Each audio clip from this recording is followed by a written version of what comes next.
90 main return 0। এরপর যেহেতু Fahrenheit থেকে সেলসিয়াস এবং দুটোই ভগ্নাংশ হতে পারে, এই জন্য আমরা ফ্লোট টাইপের দুটো ভেরিয়েবল নিচ্ছি, F for Fahrenheit, C for Celsius.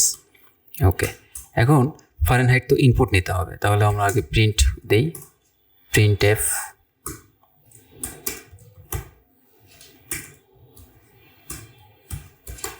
input the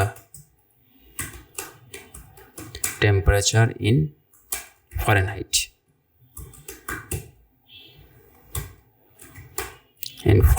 এবং ব্যাকস্ল্যাশ n, লাস্টে সেমিকোলন। এখন তাহলে এটা নিব কিভাবে? স্ক্যানএফ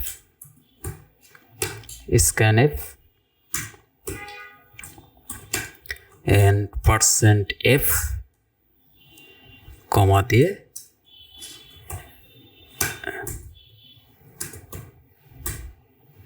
m%f, তো অর্থাৎ আমরা ফারেনহাইটে ইনপুট নিলাম। এবার এটা ক্যালকুলেশন করতে হবে, তাহলে ফারেনহাইট থেকে সেলসিয়াসে কনভার্ট করতে হবে। তাহলে সেলসিয়াস সমান আমরা জানি কি,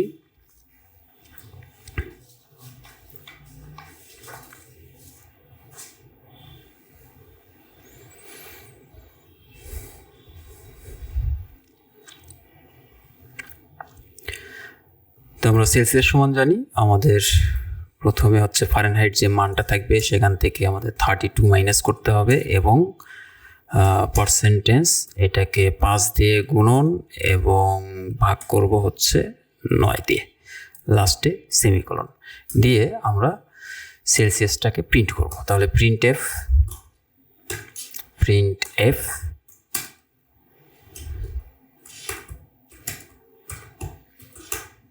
converted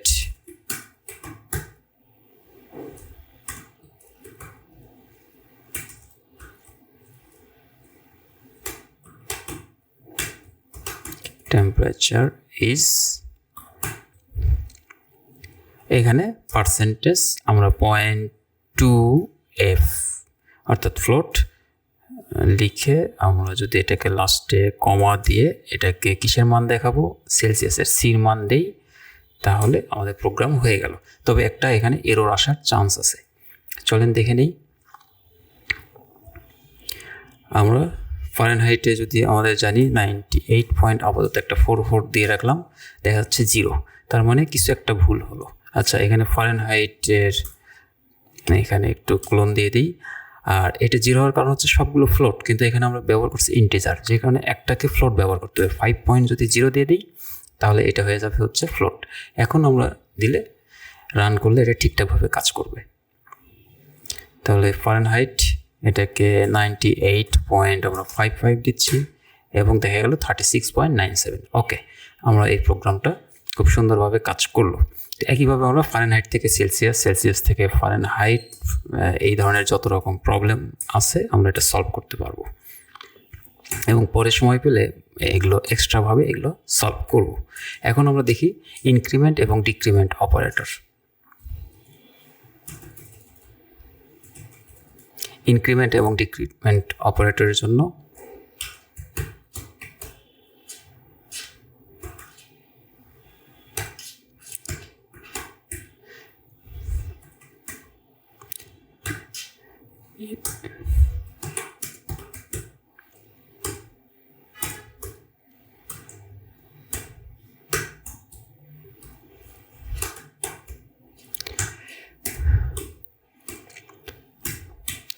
ওকে, তো এইটুকু আমরা জানি। এর ভিতরে আমাদের ইনক্রিমেন্ট এবং ডিক্রিমেন্ট অপারেটর।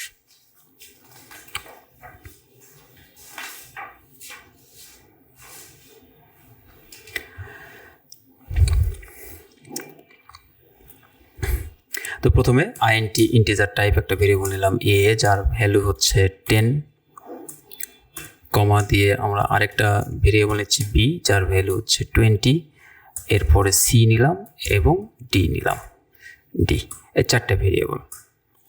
এবং আমরা বলে দিচ্ছি এখানে যে c সমান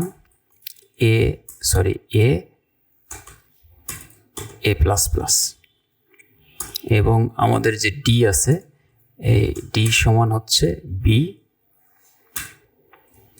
প্লাস প্লাস b। এই প্রশ্নটা পরীক্ষা অনেক সময় আসে যে প্লাস প্লাসটা ইনক্রিমেন্টাল অপারেটর, মানে এক বৃদ্ধি করবে, এটা পরে দিলে কি হবে, আগে দিলে কি হবে। তো এইটাতে আমরা বুঝতে পারবো। প্রিন্টএফ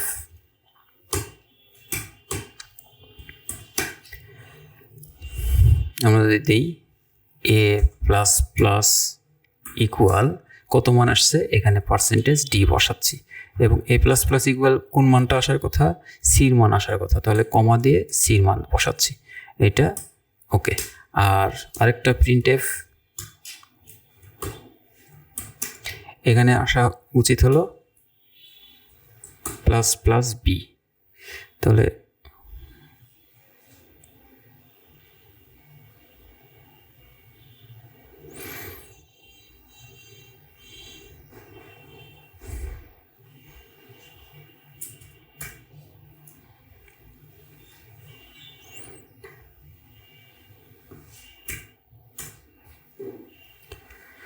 ওকে। তাহলে এখানে 4 প্রকারের ঘটনা ঘটলো। এ প্লাস প্লাস, তার মানে এর মান পরিবর্তিত হলো, সেটা আবার সির ভিতরে আসছে। এখানে আবার প্লাস প্লাস বি, তার মানে বির মান পরিবর্তন হয়েছে, সেটা আবার ডির ভিতরে আছে। তার মানে এর মান চেঞ্জ হয়েছে, বির মান চেঞ্জ হলো, সি এবং ডি উভয়ের মান চেঞ্জ হলো। তাহলে আমরা ধারাবাহিকভাবে এখন দেখি। প্রথমে হচ্ছে প্রিন্টএফ এ প্লাস প্লাস, সরি এ প্লাস প্লাস ইকুয়াল পার্সেন্টেজ এখানে ডি, আর কমা দিয়ে আমরা এর মানটা দেখব, অ্যাকচুয়ালি এর মান এখানে কত। এরপর প্রিন্টএফ, এরপর আমরা দেখব যে সির মানটা, সি ইকুয়াল আমরা এখানে পার্সেন্টেজ ডি দিয়ে আমরা এই জায়গায় কমা দিয়ে সির মানটা দেখতেছি, ওকে।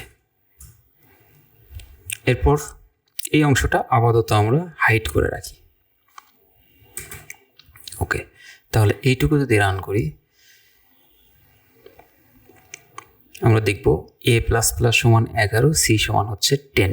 আচ্ছা, আমরা এটা কেটে দিই, দিয়ে এখানে একটু ব্যাকস্ল্যাশ দিয়ে দিই, ব্যাকস্ল্যাশ এন, এখানে হচ্ছে ব্যাকস্ল্যাশ এন। তাহলে কি হলো, এর মান 10, এখানে আরেকবার রান করি, এর মান 10, এ প্লাস প্লাস এ বৃদ্ধি হলো, হওয়ার পর সির মানও তো কত হওয়া উচিত, এর মান হওয়া উচিত 11, সির মান হওয়া উচিত হলো 11। তাহলে এবার রান করি, এখানে দেখাচ্ছে এ প্লাস প্লাস 11, সির মান হচ্ছে 10।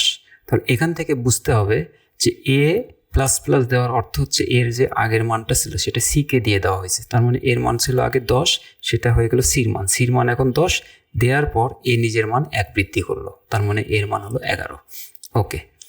তাহলে পরে প্লাস প্লাস থাকলে এ আগের মানটাকে সে সাবমিট করে এবং নিজের মান পরে 1 বৃদ্ধি করে। আর যদি আমি এইটা করতাম যে ডি সমান হচ্ছে প্লাস প্লাস বি, তাহলে এই ক্ষেত্রে আমরা এটাকে একটু কপি করে নিচ্ছি, ভি দিয়ে এই জায়গাতে আমরা যদি লিখি যে প্লাস প্লাস বির মান, এখানে আমরা বি বসাই এবং এখানে সির পরিবর্তে বসাই হচ্ছে ডি, এবং লাস্টে যে অবশ্যই ডির মানটাই আমরা প্রিন্ট করব। এরপর যদি আমরা এটা দেখতে চাই, রান করি, হ্যাঁ দেখব এ প্লাস প্লাস সমান 11, সির মান হচ্ছে 10, প্লাস প্লাস বি সমান 21, কিন্তু বির মান কত ছিল শুরুতে 20, প্লাস প্লাস বি মানে আগে সে নিজের মান 1 বৃদ্ধি করলো, আগে প্লাস প্লাস, এই জন্য আগে সে নিজের মান বৃদ্ধি করলো, এরপর সেটা ডেলিভারি দিল, এই জন্য ডির মান 21। এই হচ্ছে আমাদের পার্থক্য। তাহলে এটা যদি পরীক্ষায় আসে বলবো যে এ প্লাস প্লাস পরে প্লাস থাকলে সে আগের মানটা দিয়ে দিবে, পরে নিজের মান 1 বৃদ্ধি করবে, আর সামনে প্লাস থাকলে আগে নিজের মান 1 আগে বৃদ্ধি করবে, বৃদ্ধিপ্রাপ্ত মানটা ডেলিভারি দিবে। এই হচ্ছে খুব গুরুত্বপূর্ণ বিষয়। আমরা নেক্সট আলোচনায় যাচ্ছি। তো এটাকে একটু কমেন্ট করে ফেলি।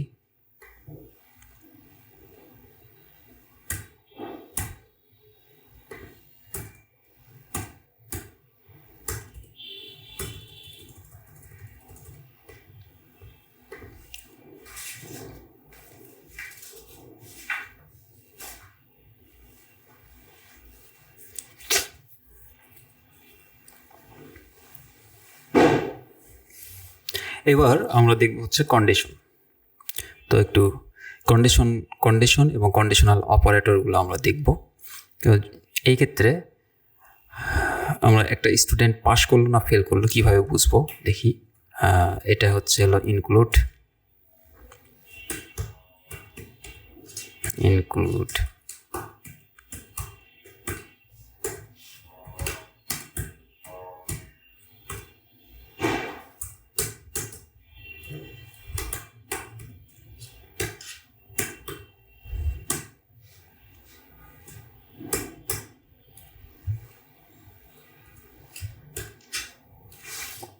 আচ্ছা আইএনটি মেইন। তাহলে আচ্ছা আইএনটি একটা সাবজেক্ট নিলাম, সাবজেক্ট হয়তো হলো ম্যাথ সাবজেক্টের তার ভ্যালু আমরা দেখলাম 55, সে মার্কস পেল। ওকে, এখন সে পাস করবে না ফেল করবে? আমরা খুব সিম্পল, আমরা বলবো যে 33 বা তার চেয়ে বেশি হলে পাস, না হলে ফেল। তাহলে একটা কন্ডিশন চেক করতে হচ্ছে, যদি তারপর একটা নির্দিষ্ট কন্ডিশন, তাহলে সেইটাই আমরা চেক করব। প্রোগ্রামিংয়ের ভাষায় ইফ, এটাকে লজিক্যাল বলা হয়, কন্ডিশনাল বলা হয়। তাহলে ইফ কন্ডিশন, এখন আমরা চেক করব। ইফের ভিতর সবসময় থাকে ট্রু, মানে ইফের ভিতর একটা কন্ডিশন থাকে, সেটা যদি ট্রু হয় তাহলে এই অংশটা কাজ করে। প্রথমে একটা কন্ডিশন, আচ্ছা সরি, এই ইফ পার্টটা যদি ট্রু হয় দেন আমরা কি করব? ট্রু পার্ট হলে আমরা প্রিন্টএফ দিয়ে দেব, প্রিন্টএফ পাস, লাস্টে সেমিকোলন। ওকে, এইটুকুই আমরা দেখি। তাহলে এটা কি রেজাল্ট কি আসবে, পাস না ফেল?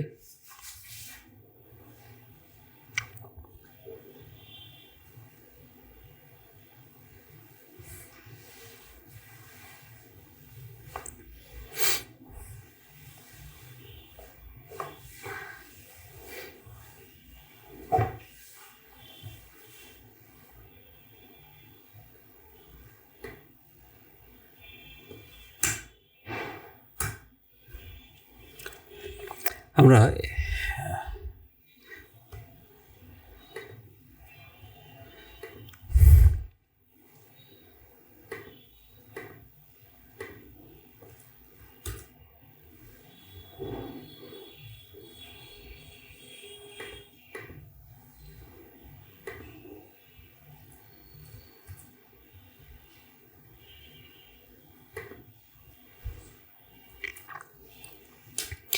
আচ্ছা আমরা একটা প্রোগ্রাম শুরু করতেছি, কন্ডিশনাল চেক করব। ধরি একটা স্টুডেন্টের মার্কস হচ্ছে 55, তাহলে সে পাস না ফেল? এই পাস না ফেল চেক করার জন্য আমরা প্রথমে ইফ কন্ডিশন নেব। তাহলে আমরা জানি যে 33 বা তার চেয়ে বেশি হলে পাস, 33-এর চেয়ে কম হলে ফেল, এইটুকুই আমরা দেখব। তাহলে এই কন্ডিশনটা কি করব, আমরা চেক করব মার্কস যদি গ্রেটার দেন ইকুয়াল, যদি সমান বা তার চেয়ে বেশি হয় কার চেয়ে, 33-এর চেয়ে, তাহলে আমাদের একটা কন্ডিশন যদি এটা স্যাটিসফাই করে, এটা সত্য হয়, তাহলে আমরা বলবো প্রিন্টএফ পাস, এইটুকু। আবার এইটুকু দিয়ে আমরা একটু রান করি, রেজাল্ট কি আসছে, পাস। তাহলে এটা পাস। আচ্ছা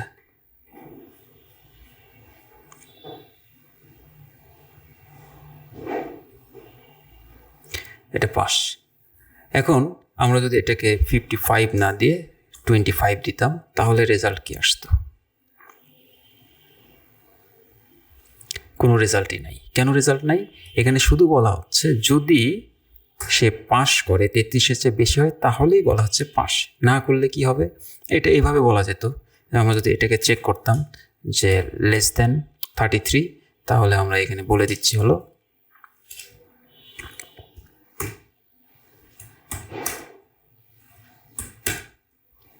এখানে বলে দিচ্ছি ফেল। তখন এটা কিন্তু স্যাটিসফাই করে এটা ফেল দেখাতো, এটা ফেল। তার মানে ট্রু হলে এই অংশটা হলে কি হবে সেইটুকু এখানে বলা হচ্ছে, যদি না হয় তখন কি হবে সেটা কিন্তু বলা নাই। আমরা প্রোগ্রামটাকে আবার চেঞ্জ করে দিই, কন্ডিশনটা চেঞ্জ করে দিই, মার্কস গ্রেটার দেন ইকুয়াল কত 33 হলে আমরা বলে দিচ্ছি যে এটা পাস করবে, পাস। এরপর না হলে কি করবে সেইটা আলাদা আরেকটা পার্ট, এলস পার্ট। এলস পার্টে যে আমরা বলবো যদি এটা স্যাটিসফাই না করে তাহলে প্রিন্টএফ দিয়ে আমরা বলছি যে এটা ফেল। তার মানে শুধু আমরা ট্রু পার্টও ব্যবহার করতে পারি, আবার ট্রু এবং ফলস উভয় পার্টটাই ব্যবহার করতে পারি। তাহলে এখন যদি এটাকে রেজাল্ট একবার রান করি তাহলে দেখব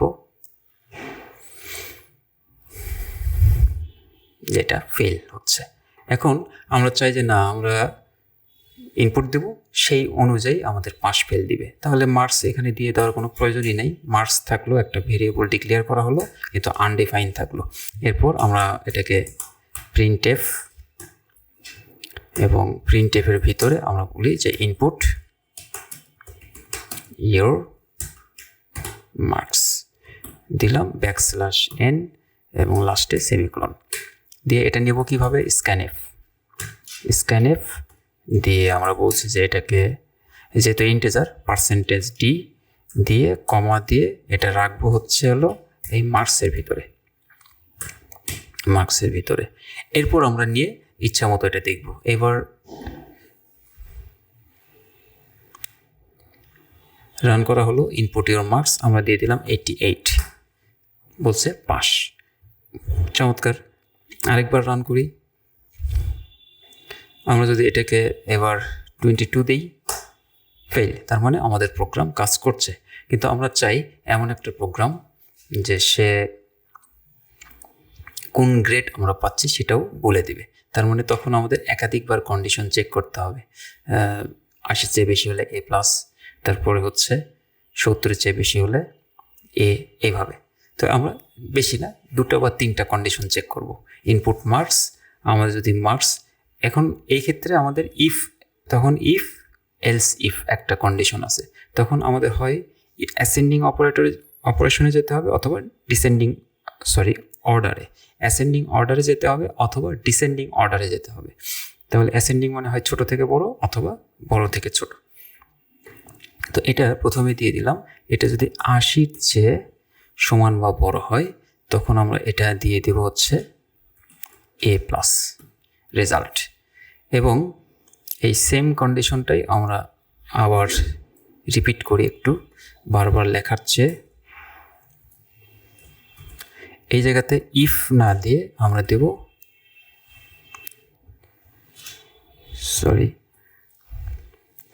এটা হচ্ছে এলস ইফ যদি দেই তাহলে এটা এখন কি করব, এটা 80 না, এটা যদি 70-এর সমান বা বড় হয় তখন আমরা দেব হচ্ছে A। আচ্ছা, তারপর এই কন্ডিশনটা আবার রিপিট করব, Ctrl+V। আচ্ছা, এখন যদি এটা 60-র চেয়ে বড় হয় তাহলে আমরা দেব হচ্ছে এটা A-, এইটুকুই থাক, না হলে ফেল। এখন যদি আমরা একটা রেজাল্ট দেই, ইনপুট ইউর মার্কস আমরা দিয়ে দিলাম হয়তো 77, ওকে, A গ্রেড, চমৎকার। আবার যদি আমরা আরেকবার রান করি, দিয়ে এটাকে বলি হচ্ছে হলো 88, তাহলে দেখব A+, তার মানে আমাদের এটি কাজ করছে। তো এইভাবে কিন্তু আমরা খুব সুন্দরভাবে এই কাজটা করতে পারি ইফ এলস ইফ দিয়ে, এবং এটা চমৎকার একটা প্রোগ্রাম। এরপর আমরা দারুণ একটা প্রোগ্রাম শিখব।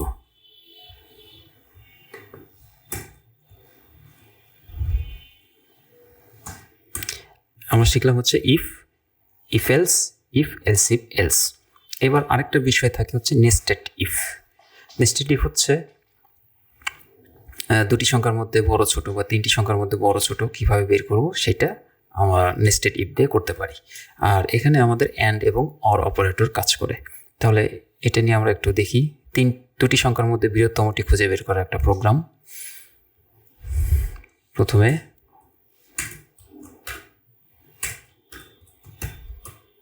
include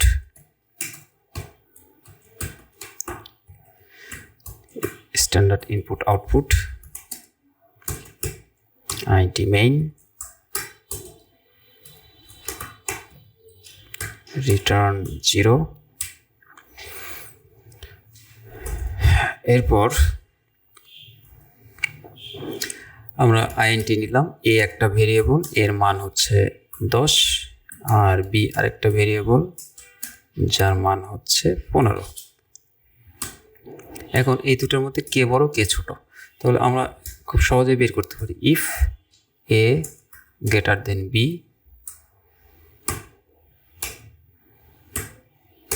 দেন printf।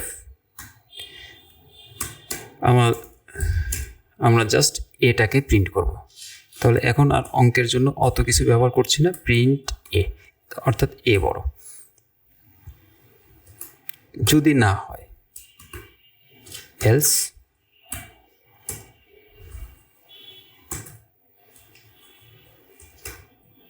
printf %d ডেসিমেল, এবং এখানে আমরা b প্রিন্ট করব। এবং আমরা কোনো রকম লেখালেখি ছাড়াই কিন্তু প্রোগ্রামটা কমপ্লিট করে ফেললাম। এই int main int a সমান 0, b সমান a ইকুয়াল 10, b ইকুয়াল 15। এ যদি বির চেয়ে বড় হয় তাহলে আমরা এর মান দেখাবো, যদি তা না হয় তাহলে বির মান দেখাবো। দেখি আমরা রেজাল্ট কত পাই। আমরা দেখতে পাচ্ছি 15 বড়, দুটোর মধ্যে 15 বড়। এখন এটা এ, যদি এর মান 40 হতো তাহলে রেজাল্ট কি আসতো, তাহলে রেজাল্ট দেখা যাচ্ছে 40, কারণ তখন এই পার্টটা ট্রু হয়ে যেত। এ এখন বির চেয়ে বড়, তার মানে এটা ট্রু হলে এই অংশটা কাজ করবে, অর্থাৎ এর মান দেখাবে, না হলে বির মান দেখাবে। ওকে, এখন সেম প্রোগ্রাম, কিন্তু আরেকটা কথা বলা হলো, সি ইকুয়াল আমরা দেখলাম 25।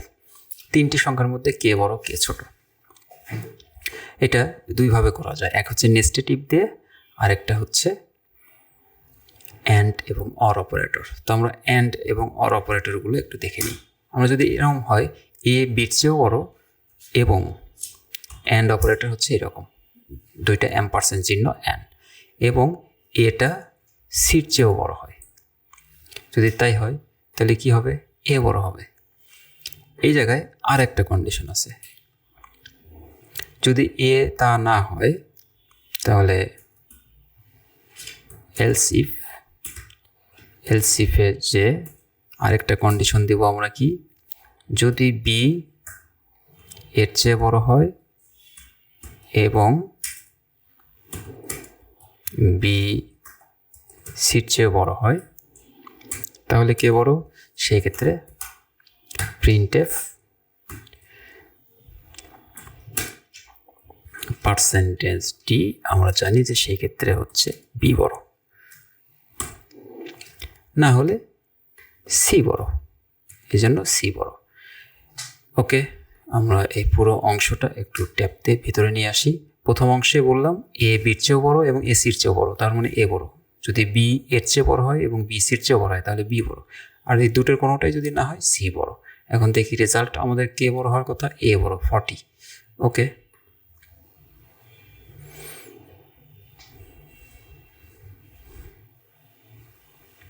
তাহলে এটা আটকে গেল, কারণ হচ্ছে এই জায়গাতে এর পরে 40, বির পর 15 আমরা কোনো কমা ব্যবহার করিনি।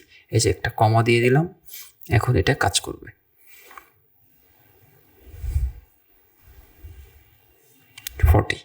ওকে, আমরা যদি 25-এর জায়গায় আমরা এটাকে 65 দিয়ে দিই তাহলে রেজাল্ট আসার কথা সি সবচেয়ে বড় এবং 65 সবচেয়ে বড়। তাহলে এই প্রোগ্রামটা আরও অনেক সুন্দর করে আরও বড় করে লেখা যেত, আজ আমরা সেখানে যাচ্ছি না, যে দ্য লার্জেস্ট নাম্বার ইজ এত, দ্য বিগেস্ট নাম্বার ইজ এত দিয়ে লেখা যেত। তো ধন্যবাদ সবাইকে, দেখা হবে পরবর্তী ক্লাসে।